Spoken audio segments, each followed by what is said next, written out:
디모데전서 1장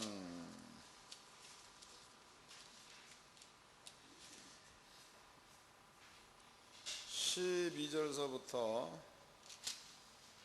디모데전서 1장 12절서부터 17절까지 다 같이 한 목소리로 합독을 하도록 하겠습니다. 시작. 나를 능하게 하신 그리스도 예수 우리 주께 내가 감사함은 나를 충성되이 여겨 내게 직분을 맡기심이니 내가 전에는 회방자요 핍박자요 포행자였으나 도리어 긍휼을 입은 것은 내가 믿지 아니할 때에 알지 못하고 행하였음이라.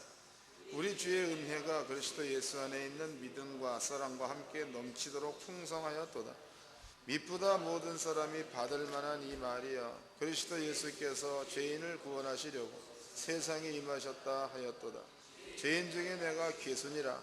그러나 내가 긍휼을 입은 까닭에 예수 그리스도께서 내게 먼저 일체 오래 참으심을 보이사 후에 주를 믿어 영생 얻는 자들에게 본을 보이게 하셨으니 말세의 왕고 썩지 아니하고 보이지 아니하고 홀로 하나이신 하나님께 존귀와 영광이 세세토록 있지어다. 아멘. 지금 사도 바울이 디모데한테 여기에 아주 재미난 이야기를 하고 있습니다. 제가 두 군데만 다시 읽어 드리도록 하겠습니다. 우리 주의 은혜가 그리스도 예수 안에 있는 믿음과 사랑과 함께 넘치도록 풍성하였도다. 그 다음에 미쁘다 모든 사람이 받을 만한 이 말이여 그리스도 예수께서 죄인을 구원하시려고 세상에 임하셨다 하였도다. 죄인 중에 내가 괴순이라 그랬습니다. 지금 여기에 사도 바울이 쓰고 있는 14절과 15절 말씀에는 엄청난 내용이 여기에 숨어 있습니다. 이것을 이 시간에는 바울의 마음으로 이 말씀을 한번 읽어볼 수 있는 이러한 시간이 되었으면 합니다. 바울의 마음으로. 먼저 그 사도 바울이 가지고 있는 그 정신세계를 한번 살펴보도록 하겠습니다.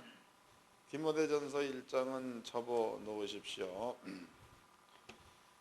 구약 성경을 몇 군데를 찾아보도록 합시다. 레위기서입니다. 레위기서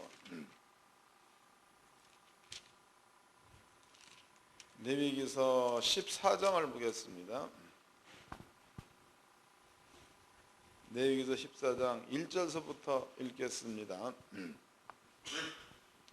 여호와께서 모세에게 일러 가라사대 문둥 황자의 정결케 되는 날의 규례는 이러하니 곧 그 사람을 제사장에게로 데려갈 것이요. 그 문둥병자가 있으면 병원에 가야 맞는 겁니다. 근데 여기 보니까 문둥병자를 제사장에게 데리고 오라 이런 얘기를 했죠.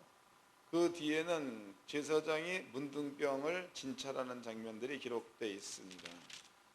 자, 그 다음에 또 넘어가 가지고 레위기서 18장입니다. 레위기서 18장 1절서부터 읽겠습니다. 이거 기억해 놓으셔야 합니다. 치료받을 자가 있으면 제사장한테 데려가라 이 말이죠. 18장 1절 여호와께서 모세에게 일러 가라사대 너는 이스라엘 자손에게 고하여 이르라 나는 여호와 너의 하나님이라.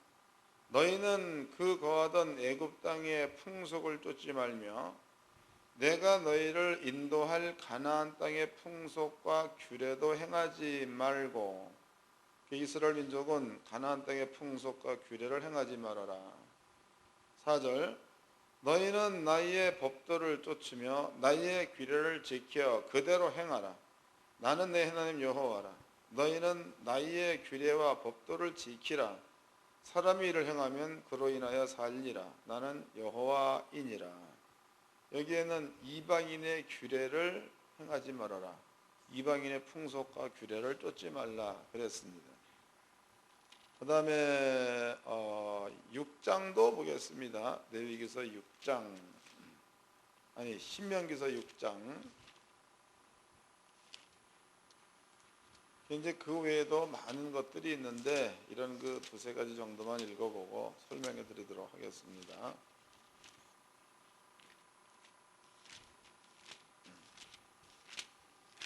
신명기서 6장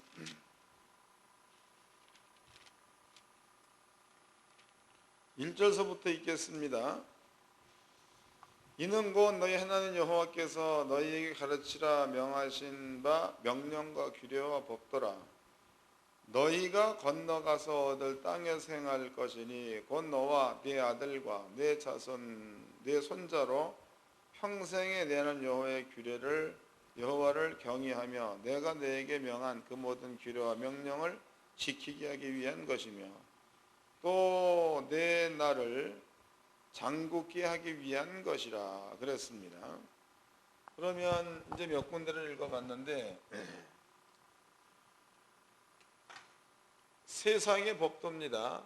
세상의 법도는 환자가 있느냐? 그럼 환자는 의사에게로 가라 이 말입니다. 그런데 하나님께서는 환자가 있느냐? 의사에게로 가지 말고 제사장에게로 데리고 가라 이런 얘기였죠. 그다음에 이제 세상의 규례와 그다음에 법도입니다. 세상의 규례와 법도 이런 것에 너희는 순종하지 말고 하나님의 규례와 하나님의 법도에 너희가 순종하라 그랬다고. 또 그다음에 이제 가나안 땅에 들어가게 되면 너희들은 그 가나안 땅에서 하나님의 율례와 규례와 법도를 지켜 행하라 그랬다고. 그리고 이제 그 외에 다른 데를 보면은요, 만약에 술법을 행하는 자가 있느냐 죽여라. 또 무당이 있느냐 죽이려는 거죠. 또 무당과 박수를 쫓는 자가 있느냐 그들도 죽이려는 겁니다. 우상 만드는 자가 있느냐 죽여라. 우상 섬기는 자가 있느냐 죽여라. 전부 다 죽이려는 겁니다. 그럼 여기서 중요한 것은 이방이야 이방. 이방인들이요. 이방인들의 규례와 법도를 행하지 말라. 만약에 이방인의 규례와 법도를 행하면 이방인의 규례와 법도에 살던 가나안 사람들을 내가 죽였다. 이방인의 법도에 살던 애굽 사람을 내가 죽였다. 너희도 이방인의 규례와 법도를 쫓는다면 내가 너희도 죽이겠다. 이런 게 담겨져 있습니다. 그럼 이것은요, 하나님께서 이스라엘한테 주고 있는 겁니다. 그 다음에 이스라엘 백성들입니다. 이스라엘 그 백성은 모세 때에 광야지요. 광야에서 하나님의 율례와 규례와 법도를 지키지 않았을 때에, 하나님의 말씀을 믿지 않았을 때에 하나님께서는 그 백성들을 40년 동안 전부 다 죽였다. 그럼 이스라엘 민족이 습득한 하나님의 규례와 법도는요, 40년 동안 자기 조상들이 죽임을 당하면서 공부한 법도다고. 그 이스라엘 민족이 가나안 땅에 들어가서는 하나님의 명령을 지키는 데는 성경대로라면 목숨을 걸고 지켰습니다. 스드락과 메삭과 아벳느고가 목숨 걸고 지킨 일예지요. 또 다니엘 같은 경우에도 목숨 걸고 지킨 예가 되는 겁니다. 히스기야 왕 같은 경우도 그런 경우고 여호사밧 같은 경우도 그런 경우입니다. 때문에 이스라엘 민족은 이렇게 하나님의 율례와 규례와 법도를 지키는 데 있어서 그네들의 목숨을 아끼지 않고 지켰던 이러한 자들이 이스라엘 백성들입니다. 또 율법 가운데는요, 피에는 피, 이에는 이라는 말이 있습니다. 아까 우리가 민수기 35장을 공부했습니다.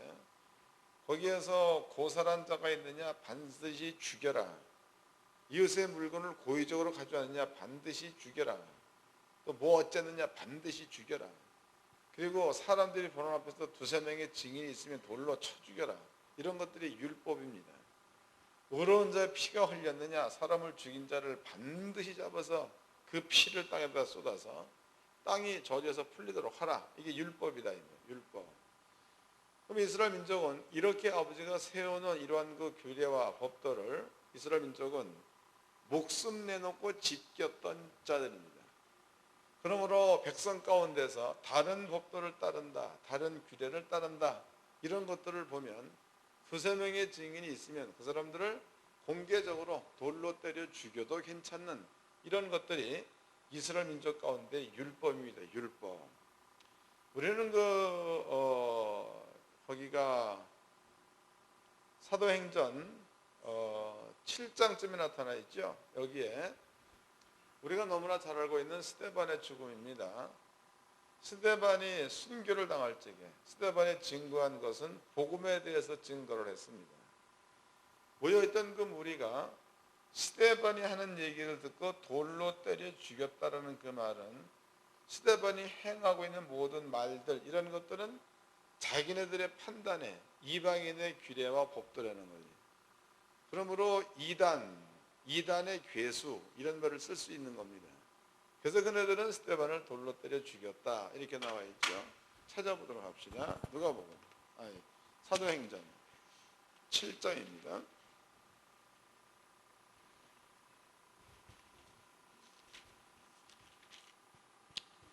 사도행전 7장 56절서부터 읽겠습니다. 사도행전 7장 56절 말하되 보라 하늘이 열리고 인자가 하나님 우편에 서신 것을 보노라 한대 저희가 큰 소리로 지르며 귀를 막고 일심으로 그에게 달려들어 성 밖에 내치고 돌로 칠세 증인들이 옷을 벗겨 사울이라 하는 청년의 발 앞에 두니라. 그러니까 그네들은 율법적으로 죽임을 당할 만한 자를 죽인 겁니다. 이방인의 규례와 법도를 쫓는 자다라고 판단해서 죽였다 이런 얘기입니다. 59절 저희가 돌로 스데반을 치니 스데반이 부르짖어 가로되 주 예수여 내 영혼을 받으시옵소서 하고 무릎을 꿇고 크게 불러 가로되 주여 이 죄를 저들에게 돌리지 마옵소서 이 말을 하고 자니라. 1절입니다. 사울이 그의 죽임 당함을 뭐라는 거예요? 8장 1절에 사울이 그의 죽임 당함을 마땅히 그랬다. 마땅히. 그 얘기는 사울 역시도 스데반을 돌로 때려 죽였던 무리와 같은 생각을 가졌다. 이런 얘기가 되겠죠. 사울도 그러한 생각을 가진 자입니다. 그 다음에 이제 사울이라는 사람이 나중에 이제 이름이 바울로 바뀌게 되죠. 그 바울이라는 사람이 자기가 자기에 대해서 증명할 때에 자기 자신을 소개할 적에 나는 율법으로서는 흠이 없다 이런 얘기했다. 율법으로서는 흠이 없다. 그 다음에 나는 율법의 의로서는 바리새인이었다 이런 얘기했죠. 그 다음에 나는 가말리엘 문화생이었다 이런 말을 썼다고. 그 얘기는 율법의 의로서 흠이 없다는 그 말은 율법을 목숨 걸고 지켰다 이런 뜻입니다. 또 율법으로서는 바리새인이다 이 얘기는 바리새인들은 율법을 잘 아는 자들입니다. 가말리엘 문화생이다 그 얘기는 율법에 대해서 상당한 조예가 있는 이러한 사람이었다 이런 뜻이 되는 겁니다. 때문에 사도 바울이라는 사람은 율법을 지키는데 흠이 없었던 자, 율법을 일반 사람과 다르게 많이 알고 있고 깊이 알고 있고 이랬던 자가 바울이었습니다. 그럼 바울은 스데반이 돌로 맞아 죽임을 당할 때에 마땅히 여겼다는 그 얘기는 이미 우리가 아까 읽어봤던 구약 성경에 이방인의 규례와 법도를 쫓지 말라. 만약에 쫓으면 죽이려는 거죠. 이러한 율법적인 것으로 미뤄보았을 적에 스데반은 죽임을 당해야 될 사람이다 이런 뜻입니다. 그러면 사울이라는 사람은 이렇게 율법에 대해서 죄가 깊은 자이니까 민수기서 35장 말씀에서 피를 흘린 자는 피를 흘리게 한 자의 피가 아니면 그 땅은 속함을 받을 수가 없단 말이 있습니다. 또 이스라엘 민족에게는 이 말이 숨겨져 있는 말이 아니라 그들의 민족 사이에서는 공공연하게 지켜지는 말이기도 합니다. 그러면 이러한 편제되어 있는 이 말을 바울이라는 사람이 이 말을 모를 리가 없다는 거죠. 안다 이 말. 당시로는 이름이 사울이었죠. 그러면 사울의 머리 가운데는 의로운 자의 피가 땅에 떨어졌으면 그 자를 죽인 자를 죽여서 그 피를 땅에 쏟는 그것이 율법이다. 그 만약에 사도 바울의 판단에서 스데반이 의인이었으면 스데반을 죽인 사람들 전부 다 잡아 죽여야 된다는 생각을 하겠죠. 율법적 판단에서. 이해됐어요? 안 돼도 하세요. 안 돼도 이제 기운이 빠져갖고 이제 슬슬 좀 얘기해. 기운 다 빠져버려서. 이게 그 사울이 갖고 있는 생각입니다. 자, 이제 이것이 사울의 마음 가운데 깔려져 있는 배경입니다. 배경. 이걸 이제 기억해 놓으십시오. 한날은 사울이라는 그 사람이 다메섹이라는 성으로다가 마을로다가 예수를 믿는 사람들을 잡기 위해서 제사장들한테 사명을 받아서 그리로 가는 도중이었습니다. 그러면 여기에서 우리는 예수에 관한 이야기를 한번 해보도록 합시다. 그러면 예수님을 사울이 보는 입장에서의 예수님은 자기의 구원자, 메시아로 보고 있는 게 아니라 사울이 예수를 보고 있는 것은 이단자라고 보고 있는 거다. 사울이 예수를 볼 적에. 그러므로 예수를 쫓는 무리 스데반 집사지요. 이 스데반이라는 사람을 사람들이 돌로 때렸을 때에 사울은 마땅히 여겼다. 저것은 율법적으로 돌로 맞아 죽어야 싸다. 이런 생각을 했다는 겁니다. 그러면 이제 사울이라는 이 개념을 갖고 있었던 사울이라는 사람이 예루살렘에서 다메섹으로 딱 하는 도상이지요. 이때에 다메섹으로 하는 그 도상에서 음성을 듣습니다. 하늘로부터 큰 음성을 듣지요. 그런데 그 음성을 듣자마자 사울이 뱉어낸 그 말이 주여라는 말을 썼다고. 주여.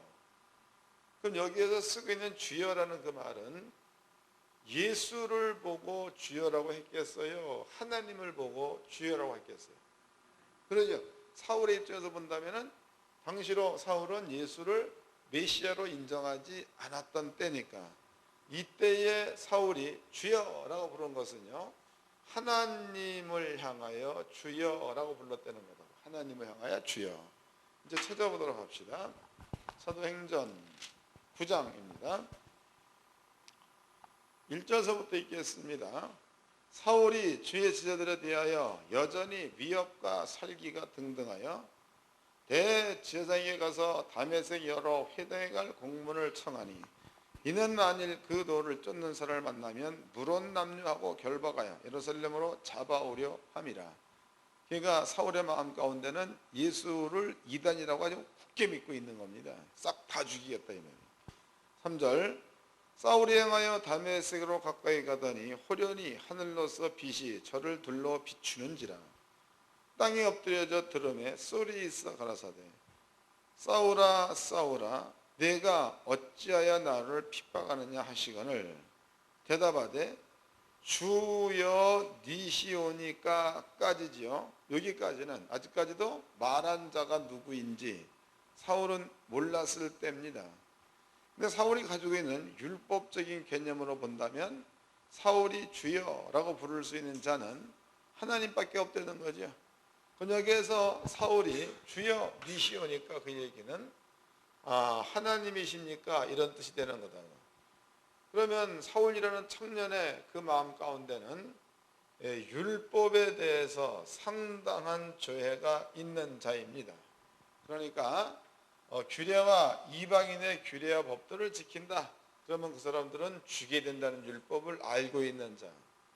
그 다음에 피에는 피, 이에는 이에 대한 율법도 알고 있는 자. 이러한 자가 사도 바울입니다.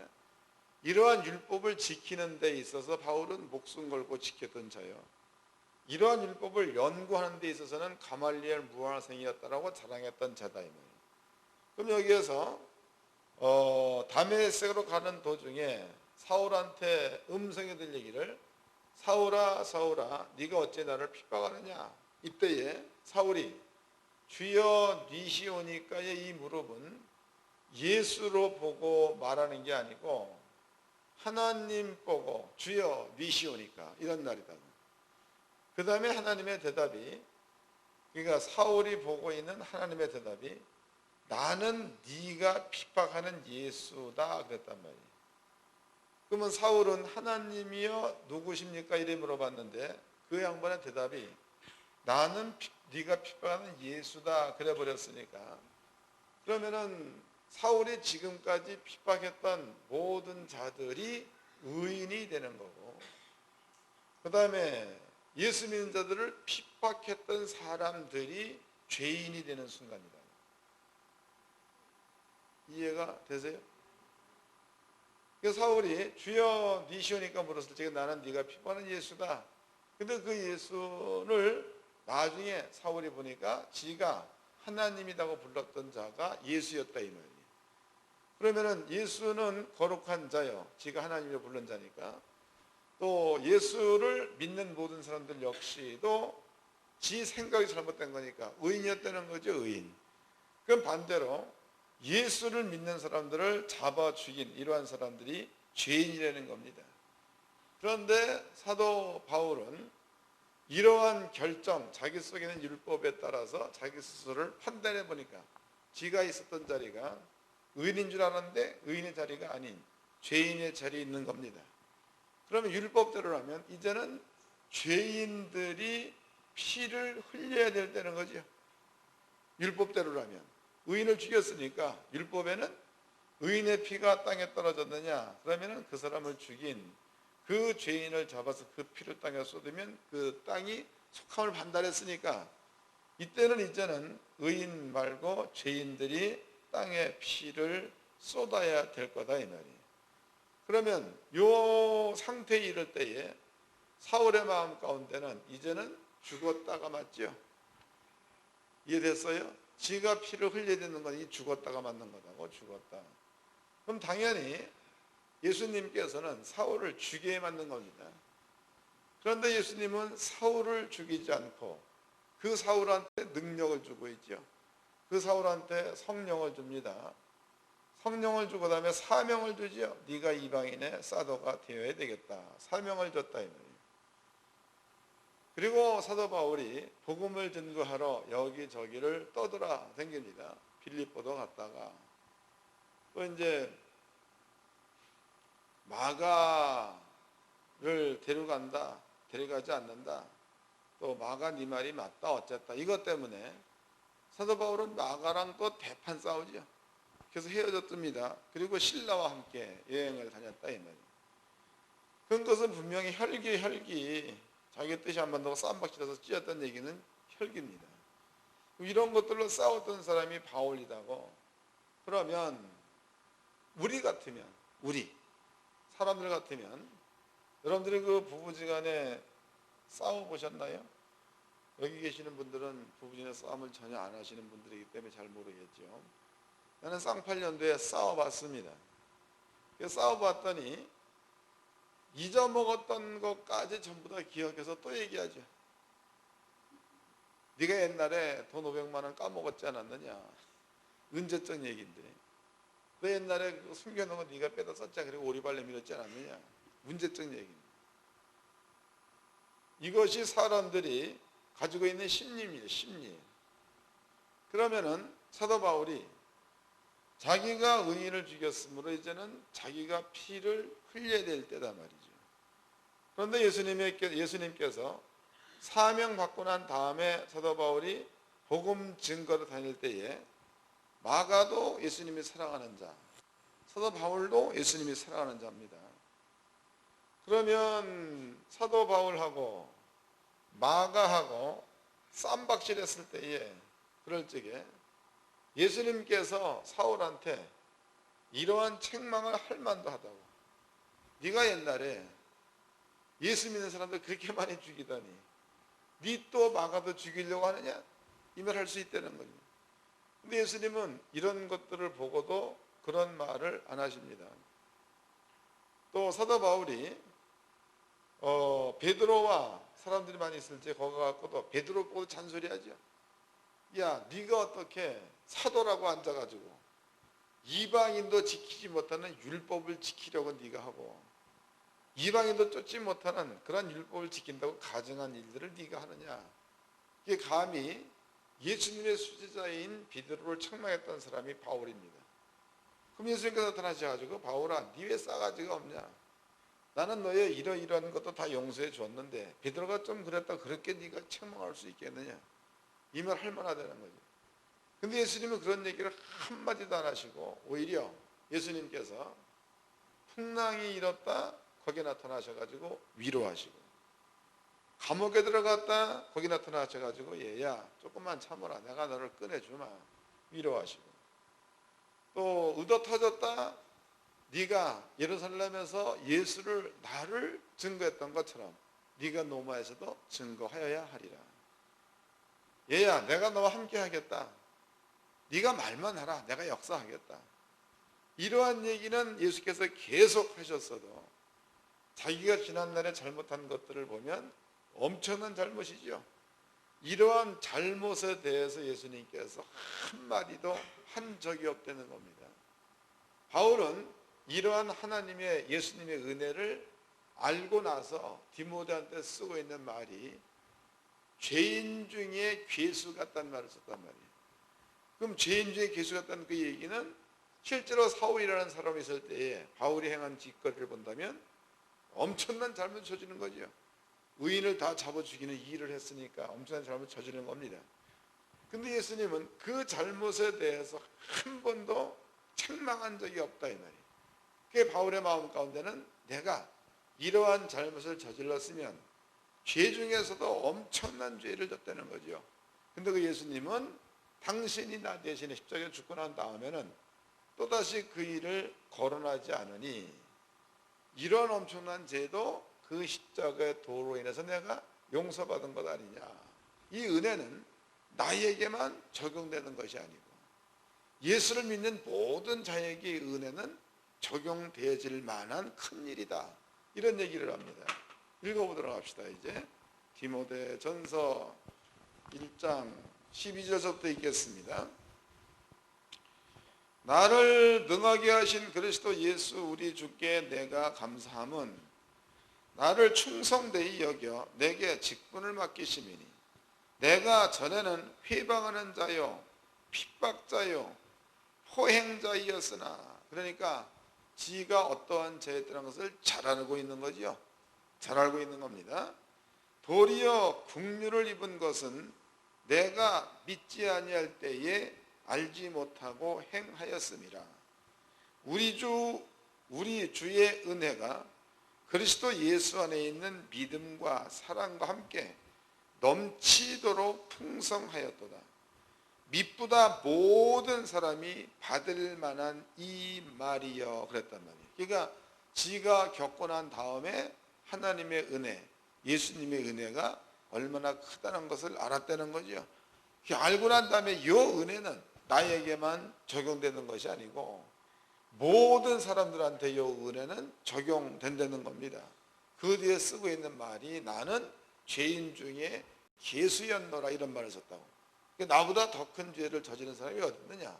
이 죄도 하나님의 은혜가 적용되거늘 나보다 못한 그러한 죄를 짓는 자들에게야 얼마나 이 십자가의 도가 잘 적용이 되겠느냐 이런 얘기가 되겠죠. 자, 이제 여기에서 우리는 바울이 갖고 있는 하나님을 향한 은혜 받은 것에 대한 마음 이런 것들을 한번 살펴보았습니다. 그러면 원래 그 사도 바울은요 율법적으로 살펴보았을 적에 자기는 의인을 죽인 자이기 때문에 자기가 죽어서 마땅히 그 피를 흘려야 맞다는 거지. 근데 예수를 믿음으로써 그 모든 죄가 용서된 겁니다. 용서. 바울은 이 사실을 100% 믿었던 사람입니다.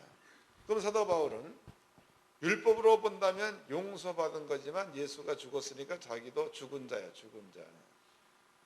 사도 바울은 용서됐다는 거, 자기가 죽었다는 거, 여기에 대한 믿음이야. 이 믿음에 대해서는 조금도 의심이 없었던 자입니다. 그리고 이 모든 것들이 용서된 그 하나님의 은혜예요. 이 은혜를 용서받은 자가 겪어보니까 엄청나게 큰 겁니다. 그래서 사도 바울은 앞으로의 남은 인생을 예수께 드리고 있는 거죠. 몽땅 드리는 데에 예수님 사도 바울의 고백이 형제들을 향해서는 너희가 예수를 알고 구원만 받을 수 있다면 내가 지옥 갈지라도 원하는 바다 이런 얘기했단 말이에요. 읽어보도록 합시다. 로마서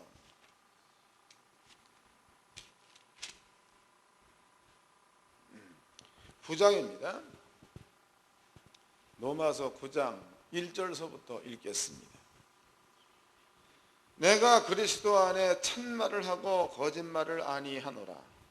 내가 큰 근심이 있는 것과 마음에 그치지 않는 고통이 있는 것을 내 양심이 성령 안에서 나로 더불어 증거하노니, 나의 형제 곧 권력의 친척을 위하여 내 자신이 저주를 받아 그리스도에게서 끊어질지라도 원하는 바라 그랬단 말이죠. 그러니까 자기가 저주를 받아 예수에게서 떨어져 나갈지라도 너희만 예수를 믿는다면 그것도 족하겠다, 이런 고백을 합니다. 이건 중심에서 하는 말입니다. 그 다음에 고린도 후서도 보겠습니다. 이것도 바울이 한 말입니다.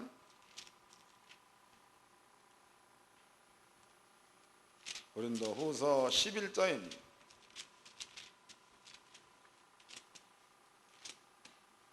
11장 23절서부터 읽겠습니다. 고린도서 11장 23절. 저희가 그리스도의 일꾼이냐 정신없는 말을 하거니와 나도 더욱 그러하도다. 내가 수고를 넘치도록 하고 옥에 갇히기도 더 많이 하고 매도 수없이 맞고 여러 번 죽을 뻔하였으니. 그럼 사도 바울이라는 사람은 예수를 믿고 하나님의 은혜를 깨닫고 나는 그 다음부터 복음을 위해서 이러한 어려운 일들을 겪었다는 거죠.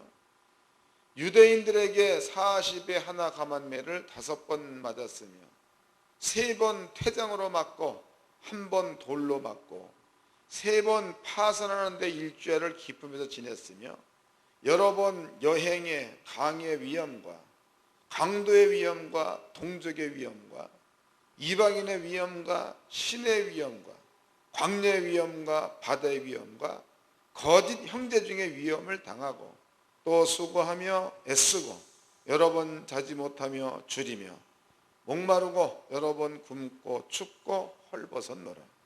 이외의 일은 고사하고 오히려 날마다 내 속에 눌리는 일이 있으니 곧 모든 교회를 위하여 염려하는 것, 그랬단 말이에요. 그 참 재미있는 고백이죠.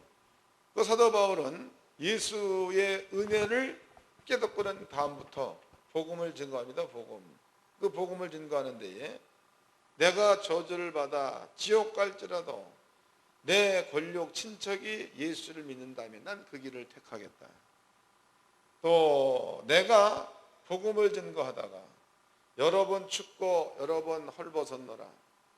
또 40에 하나 감한 태장을 5번이나 맞았노라. 돌로도 맞았다. 굶기도 했다. 그럼에도 내 마음 가운데 걱정거리가 있는데 그것은 교회, 즉 성도들을 위한 걱정밖에는 내 속에 없다, 이런 얘기를 했단 말이에요. 이게 바울의 고백입니다. 그리고 사도 바울은 디모데 전서에서 내가 옛날에 포악한 자였다. 내가 옛날에 나쁜 사람이었다. 그런데 예수의 은혜를 알고 보았더니 죄인 가운데 괴수 같은 나도 주님께로부터 용서를 받아가지고 지금 내가 죽지 않고 살고 있는 것 아니냐. 이 은혜는 나에게만 아니라 모든 사람에게 동일한 은혜로다. 그러므로 디모데야, 너도 설교자로 쓰려니 나와 같은 은혜로운 마음, 나와 같은 은혜 받은 마음, 그리스도 예수의 은혜를 확실히 아는 마음, 이걸 가지고 네가 설교자로 서야 마땅하지 않겠느냐. 이게 바울이 자기의 제자 디모데를 향한 권면이 돼요. 권면. 근데 이 권면은 꼭 디모데에게만 했다라고 볼 수 없는 거죠. 디모데 전서를 오늘날 우리가 읽고 있는 거니까 이 권면은 오늘날 우리한테 주어진 권면이기도 합니다. 오늘날 주의 종들은 이러한 바울의 마음 같은 이러한 마음이 별로 없습니다. 별로 없고 머릿속에 들어가 있는 생각은 어떻게 하면 교회 키울 거, 어떻게 하면 성전을 비싸게 지을 거, 어떻게 하면 좋은 차를 탈까, 어떻게 하면 도둑수를 만약에 11조 뜯어낼까, 이런 것으로만 머리통 속에 채워져 있다면 그게 무슨 하나님의 은혜를 아는 종이다 할 수 있냐? 안 되는 거죠. 복음이라는 것은 이렇게 이 엄청난 죄도 예수님의 십자가 때문에 용서받은, 또 거기서 빠져나온 이런 것들을 모든 사람들이 알려주는 것, 이런 것들이 전도자의 복음 전하는 자다 이 말이에요. 바울의 영적인 상태는 이러한 마음을 가지고, 여러분들이 그 사도 바울의 죽음을 역사로 통해서 본다면 로마에서 재판받고 그 다음에 뭐 어디에서 다마스커스에서 죽었다고 얘기하죠. 거기서 죽었는데 바울이 그 죽은 칼날은 이렇다고 얘기해. 이렇게